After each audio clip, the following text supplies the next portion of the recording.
This is another question we get asked a lot. How do you use the Osmo Telescopic Pole? There are two parts to focus on: pole extension and the brush attachment mechanism. To extend the pole, twist the top section anti-clockwise.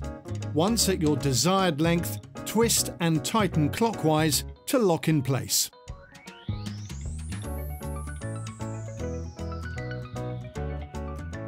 Now to the brush attachment. Get your Osmo brush and line up the holes on the brush with the locking lugs. Push the brush onto the pole until it locks in position. To detach the brush from the pole, use your thumb to push the grey unlock collar anti-clockwise. Here's that sequence again.